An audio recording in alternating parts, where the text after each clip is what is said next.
श्रोते हो नमस्कार. सध्या आपण पाहतोय की राज्यामध्ये सहकार विभाग हा चांगल्या प्रकारे कार्य करत आहे आणि सहकार विभागाला ज्या विभागाची सांगड किंवा जोड घातलेली असते तो म्हणजे कृषी विभाग. सहकार व कृषी विभाग या दोन्ही विभागांमध्ये शासन विविध प्रकारच्या योजना राबवत असतं आणि याच अनुषंगाने सहकार विभागामध्ये एक असं महामंडळ आहे की ज्याचं नाव आहे महाराष्ट्र सहकार विकास महामंडळ, की जे महाराष्ट्र सहकार विकास महामंडळ सहकार व कृषी यामध्ये असणाऱ्या दोन्ही योजनांचं सांगड चांगल्या प्रकारे घालण्याचं काम करत असतं. आणि आज आपल्या आकाशवाणी केंद्र पुण्यामध्ये सहभागी आहेत मिलिंद आकरे सर, व्यवस्थापकीय संचालक, महाराष्ट्र सहकार विकास महामंडळ पुणे. सरांचं मी या ठिकाणी सर खूप खूप स्वागत करतो. नमस्कार श्रोत्यो. आपण पाहतोय की महाराष्ट्र सहकार विकास महामंडळामार्फत सहकार व कृषी विभागातील विविध योजनांची अंमलबजावणी ही होत असते आणि याच अनुषंगाने एक योजना अशी महाराष्ट्र सहकार विकास महामंडळ राबवत आहे की ज्या योजनेचा लाभ शेतकरी असेल, सामान्य नागरिक असेल किंवा शेतकरी उत्पादक कंपन्या असतील किंवा सहकारी संस्था असेल यांना होत असतं. आणि ती योजना किंवा तो विभाग म्हणजेच अर्थातच कृषी निविष्ठा योजना किंवा ॲग्री इनपुट डिव्हिजन. तर या निमित्ताने मी सरांना विचारू इच्छितो की ही ॲग्री इनपुट डिव्हिजन किंवा कृषी निविष्ठा विभाग हा कशा प्रकारे कार्य करतो? हा खरोखरच एक महत्त्वाचा विभाग आहे. आपल्याला माहीत आहे की कृषी ॲग्रिकल्चर हा एक सायन्स सब्जेक्ट आहे.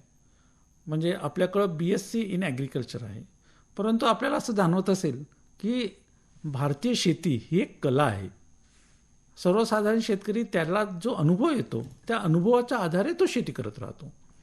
त्याचं उदाहरण द्यायचं झालं तर प्रत्येक शेतीमध्ये खताची आवश्यकता असते.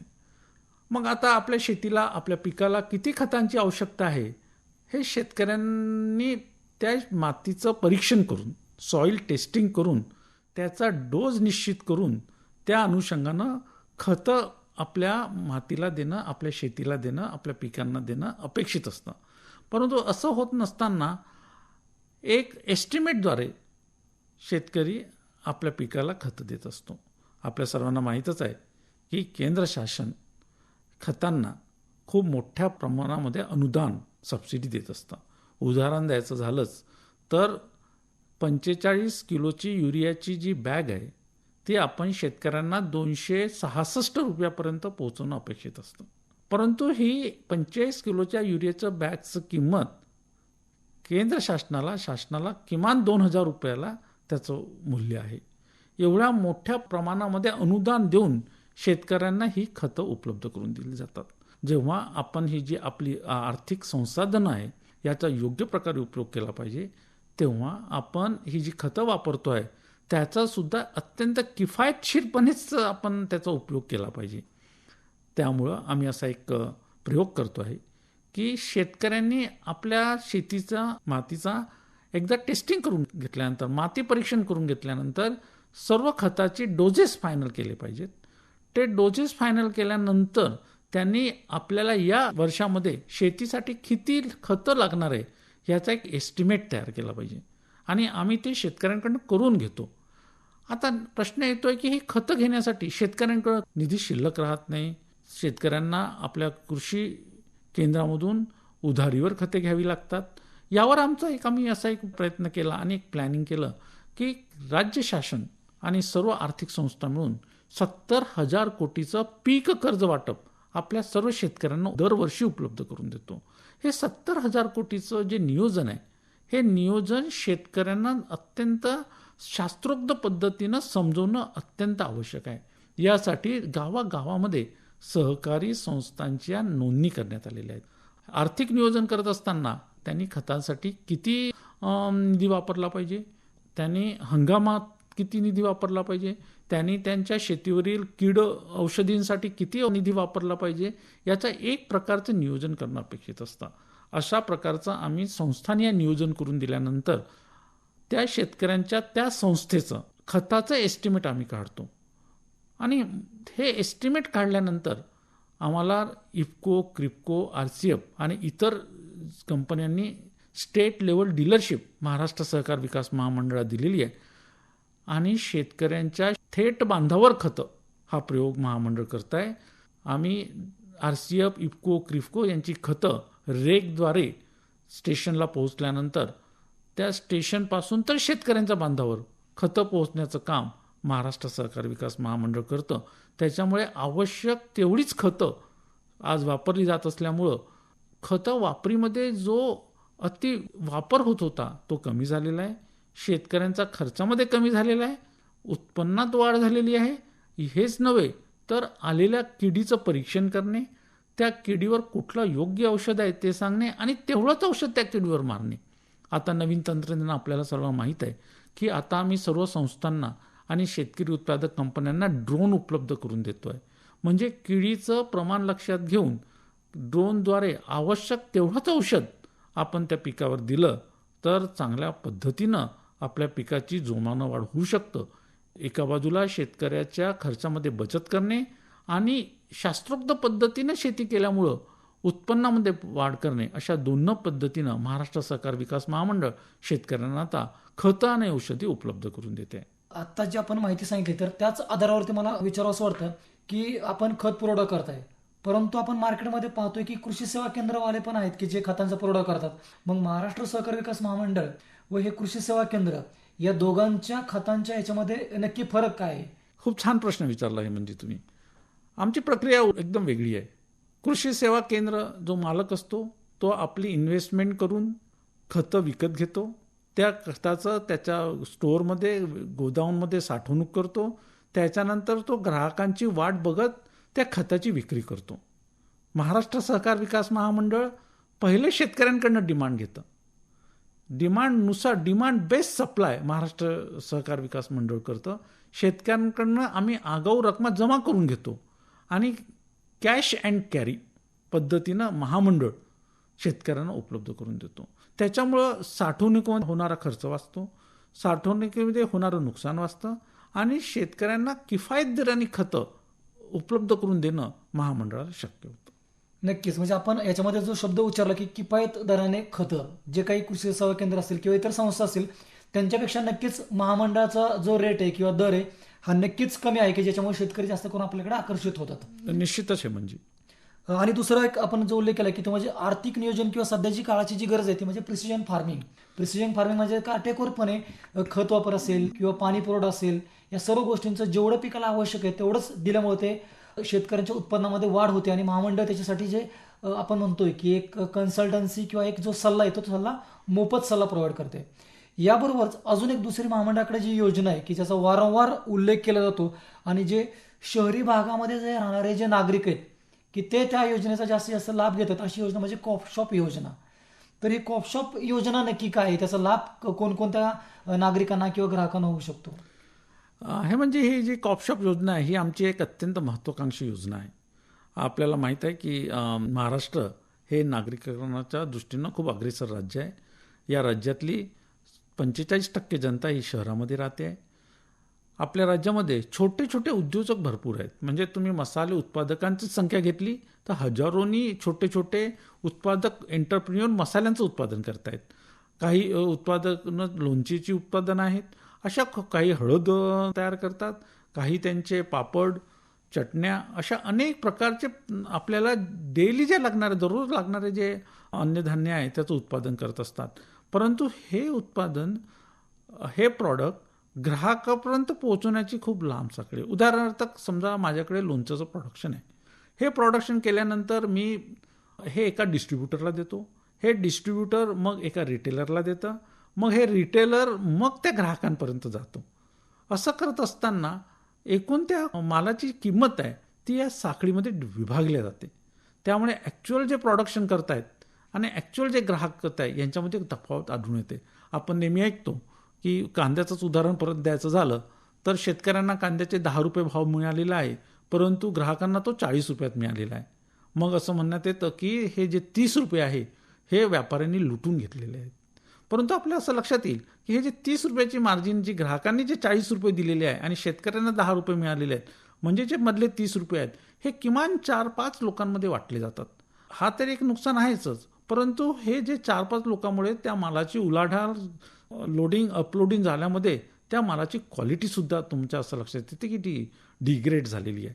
ह्या सर्व उपाययोजना म्हणून आम्ही असं ठरवलं की कॉपशॉप ग्राहकांच्या दारी राज्यामध्ये 1 लाख गृहनिर्माण सहकारी संस्था आहेत. या गृहनिर्माण सहकारी संस्थांमध्येच आपण एखादं कोऑपरेटिव्ह शॉप उभं करू शकतो का? मग या कोऑपरेटिव्ह शॉपमध्ये आपले जे छोटे छोटे उत्पादक आहेत, जे प्रधानमंत्री सूक्ष्म प्रक्रियेमध्ये अनेक लोकांना याचं प्रशिक्षण देण्यात येतं, मग असे हे प्रशिक्षण दिलेले आणि एक चांगले उत्पादन असलेले हे डायरेक्ट ग्राहकांना कसे उत्पादन उपलब्ध करून देता येईल याचा एक विचार महामंडळाने केला आणि महाकॉप शॉप अशी योजना तयार केली. हे करत असताना असं लक्षात आलं की ब्रँडिंग करणं खूप आवश्यक आहे. म्हणजे अनेक प्रकारचे अनेक उत्पादकांचे प्रॉडक्ट आपण एकाच ब्रँड खाली मार्केटमध्ये आणले तर ग्राहकांना याची माहिती देणं सोपं होईल. म्हणून महाराष्ट्र विकास मंडळानं आपला महाफार्म नावाचा ब्रँडसुद्धा आता विकसित केला आहे आणि तो लवकरच ग्राहकांपर्यंत आम्ही पोहोचवणार आहोत. नक्कीच. म्हणजे कोप शॉप योजनेमध्ये जे काही आपण पदार्थ ठेवतोय तर त्या महाफार्म ब्रँड या अंतर्गत आपण पूर्ण राज्यामध्ये प्रसार करतोय. याबरोबरच अजून जसं मगाशी आपण उल्लेख केला होता की शेतकरी उत्पादक कंपनी याच्यावरती पण महाराष्ट्र सहकारी विकास महामंडळामार्फत चांगल्या प्रकारे कार्य करता येणं, त्याच्यामधलाच एक महत्त्वाचा जो केंद्र शासनाचा जो प्रकल्प आहे तो म्हणजे पॉपी प्रकल्प. तर हा पॉपी प्रकल्प नक्की काय आहे आणि कोणत्या कंपन्यांसाठी फायदेशीर आहे? आपल्याला माहीत असेलच की केंद्र शासनाने 2 योजना आणलेल्या आहेत. हे प्रोड्युसर प्रमोटिंग इन्स्टिट्यूशन्स म्हणजे काय, तर नाबार्डच्या अंतर्गत नवीन नवीन शेतकऱ्यांच्या कंपन्या नोंदणी करणे आणि दुसरा प्रकल्प आहे की देशामध्ये 10,000 शेतकरी उत्पादक कंपन्यांच्या नोंदणी करणे. हे करत असताना नाबार्डनी आणि नॅशनल कोऑपरेटिव्ह डेव्हलपमेंट कॉर्पोरेशन आणि स्मॉल फार्मर्स ॲग्रो कन्सोर्शियम ह्या संस्थांनी राज्यामध्ये नवीन नवीन शेतकरी उत्पादक कंपन्या नोंदणीचं काम सुरू केलं. हे करत असताना महाराष्ट्र सहकार विकास महामंडळाने सोबत या सर्व संस्थांबरोबर सोबत काम करण्यास सुरुवात केली आणि राज्यातले जे शेतकरी आहेत त्यांना कॉर्पोरेट स्ट्रक्चर समजून सांगवणे, कॉर्पोरेट टच देणे. कॉर्पोरेट टच देत असताना शहरातील ग्राहकांना काय आवश्यकता आहे याची जाणीव करून देणे, कंपनी कॉर्पोरेटदृष्ट्या कशी काम करेल याची मेंटॉरशिप देणे, असे अनेक कामं महाराष्ट्र सहकार विकास महामंडळ, नाबार्ड आणि NCDC यांच्या संयुक्त विद्यमानं आम्ही सुरू केलेलं आहे. आम्ही शेतकऱ्यांना एकत्र करतो, त्यांच्या शेतकरी उत्पादक कंपन्यांच्या नोंदणी करून देतो, त्यांना शेतकरी उत्पादक कंपन्यांची प्रशासकीय रचना कशी असते, प्रशासकीय कार्य कशी असतात हे तर आहेच, पण दुसऱ्या बाजूला ह्या शेतकरी संस्थांनी नेट पॉझिटिव्ह कॅश फ्लो कसा आणायचा, पॉझिटिव्ह कॅश फ्लो आणल्यानंतर आलेल्या कॅश फ्लोमधून नवीन नवीन इन्व्हेस्टमेंट कशा करायच्या, मार्केट बरोबर कसं कनेक्ट करायचं, मार्केटची आवश्यकता काय याचं त्यांना ज्ञान देणं, अशा अनेक प्रकारच्या आम्ही योजना आम्ही या शेतकरी उत्पादक कंपन्यांना आज आम्ही सांगतोय आणि यांना आम्ही ग्राहकांशी ओळखसुद्धा करून देतोय. ग्राहक आणि शेतकरी यांच्यामध्ये एक प्रकारचं विश्वासाचं नातं आज इथं उभं राहिलेलं आहे आणि हे करत असताना शेतकऱ्यांच्या उत्पन्नामध्ये एका बाजूला वाढ झाली आहे तर दुसऱ्या बाजूला ग्राहकांना स्वस्त दरामध्ये एक क्वालिटी प्रॉडक्ट मिळण्यास सुरुवात झालेली आहे. नक्कीच. म्हणजे आपण महाराष्ट्र सहकारी विकास महामंडळाचे हे जे विविध उपक्रम सांगितले, या जर विविध उपक्रमांविषयी नागरिकांना किंवा शेतकऱ्यांना चांगल्या प्रकारे प्रशिक्षणाची आवश्यकता असेल तर अशा प्रकारची आपल्याकडे काही सोय आहे का? हो, असं लक्षात आलं असतं की हे सर्व कामं करत असताना सर्व लोकांना प्रशिक्षण, त्यांची क्षमता बांधणी अत्यंत आवश्यक आहे आणि ही क्षमता बांधणी करायची असेल तर या क्षेत्रातले जे एक तज्ज्ञ लोक आहेत, प्रत्यक्ष काम करणारी लोक आहेत, त्यांना घेऊन एक प्रकारचा क्षमता बांधणीचा कार्यक्रम घेणं आवश्यक आहे. आणि हे करत असताना आमचं असं लक्षात आलं की अनेक क्षेत्रामध्ये उदाहरणार्थ झालं तर नॅशनल हॉर्टिकल्चर मिशन, फळबागा, त्यात येणारी फळं, त्यांची योग्य ती निगा कशी राखायची, कारण जोपर्यंत आपण क्वालिटी मटेरियल आपण उपलब्ध करून देत नाही तोपर्यंत ग्राहकांच्या पसंतीस ते येणार नाही. त्याच्यामुळे नॅशनल हॉर्टिकल्चर मिशन अंतर्गत हॉर्टिकल्चर प्रॉडक्टचं प्रशिक्षण देणे, क्लायमेट रिझिलियंट ॲग्रिकल्चर करण्यासाठी पोखरा नावाचा प्रकल्प आला आहे, ते सुद्धा आपण राज्यातल्या 16 जिल्ह्यांमध्ये राबवण्यात येतो आहे. तिथल्या शेतकऱ्यांना त्याचं प्रशिक्षण देणे, प्रोडक्शनमध्ये मदत करणे. आत्ताच मी सांगितलं की प्रधानमंत्री सूक्ष्म अन्न प्रक्रिया योजनेची सुद्धा आम्ही प्रशिक्षणं देतो आहे.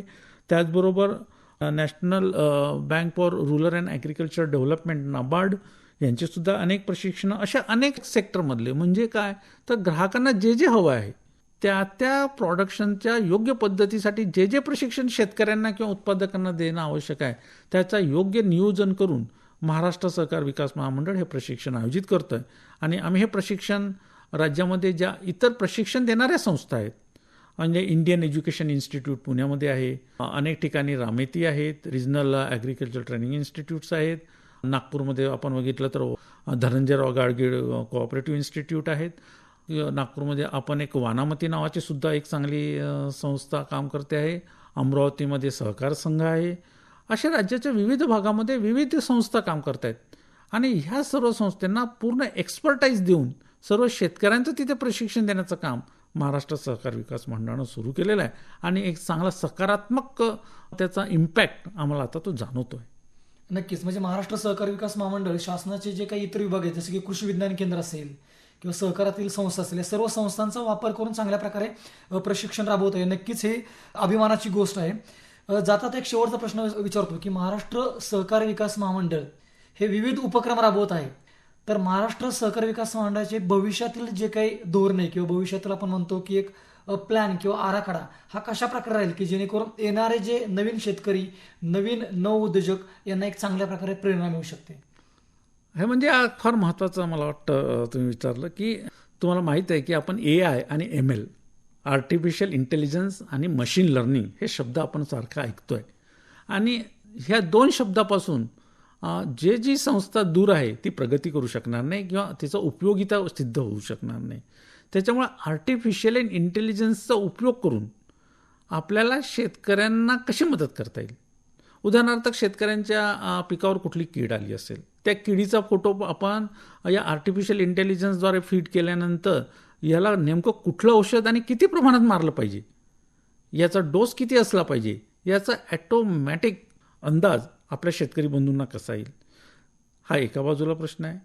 मशीन लर्निंगचा आपण हे केलं आहे की एखादा ग्राहक किती वेळा आठवड्यातून किती तो भाज्या विकत घेतो, आठवड्यातून त्याला किती कांद्याच्या किलोची आवश्यकता असते, तो किती डाळी विकत होतो, याचा एका कॉम्प्युटराईज सिस्टीम उभी करणे.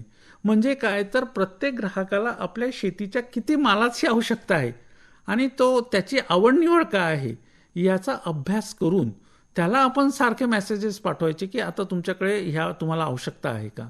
अशा प्रकारचं एंटायर संगणकीकरण ग्राहकांपासून किंवा शेतीपासून तर ग्राहकांपर्यंत संपूर्ण संगणकीकरणाचा महाराष्ट्र सहकार विकास महामंडळाचा एक मानस आहे आणि त्या दृष्टीनं आम्ही कामाला लागलेलो आहे. त्याचबरोबर ग्राहकांना मोबाईल व्हॅनद्वारे त्यांना ज्या आवश्यकता आहेत तो शेतमाल कसा पुरवता येईल. तिसरी आमची अशी योजना आहे की ज्या चांगल्या शेतकरी उत्पादक कंपन्या किंवा जे चांगले प्रॉडक्ट आहे त्याचं एखादं ग्रेटिंग करता येईल का, की this is A++ product, A++ product, अशा प्रकारे शेतमालाच्या उत्पादनाचं आम्हाला ग्रेडिंग करता येईल का. असे अनेक डिजिटायझेशनचे प्रयोग महाराष्ट्र सहकार विकास महामंडळ करत आहे. या डिजिटायझेशनमुळं आपल्या शेतकऱ्यांचं उत्पन्नाचं जे नेटवर्किंग आहे किंवा जे रीच आहे हे वाढणार आहे. म्हणजे उद्या सातारा जिल्ह्यातल्या नातेपुते गावातल्या एखाद्या शेतकऱ्याचा माल हजारो मैलो दूर अमेरिकेला पोहोचायला फारसा वेळ लागणार नाही. जसं आपण बघतो की व्हॉट्सॲपमध्ये जगामध्ये कुठेही घटना घडली ती एका सेकंदामध्ये आपल्या व्हॉट्सॲप थ्रू आपल्याला माहीत होतं. त्याचप्रकारे ह्या व्हॉट्सॲप थ्रू किंवा टेक्नॉलॉजिकली अपग्रेड केल्यामुळं आपली कमोडिटीसुद्धा जगात सर्वीकडे कशी जाता येईल याचं व्यवस्थित नियोजन महाराष्ट्र सहकार विकास महामंडळ करत आहे आणि या नियोजनातून अंतिम ध्येय एकच आहे की शेतकऱ्यांच्या उत्पन्नात दुप्पटीनं वाढ होणे आणि ग्राहकांना अत्यंत चांगल्या वस्तू उपलब्ध करून देणे, हे दोनच उद्देश महाराष्ट्र सहकार मंडळ पुढे ठेवलेले आहेत. नक्कीच सर, जसं की म्हटलं जातं की सहकाराशिवाय कुठल्याही राज्याची प्रगती शक्य नाही, तर याच अनुषंगाने महाराष्ट्र सहकार विकास महामंडळ हे राबवत असलेले उपक्रम शेतकऱ्यांसाठी नक्कीच फायद्याचे आहेत. हे होते माननीय श्री मिलिंद आकरे सर, व्यवस्थापकीय संचालक, महाराष्ट्र सहकार विकास महामंडळ, साखर संकुल, शिवाजीनगर, पुणे.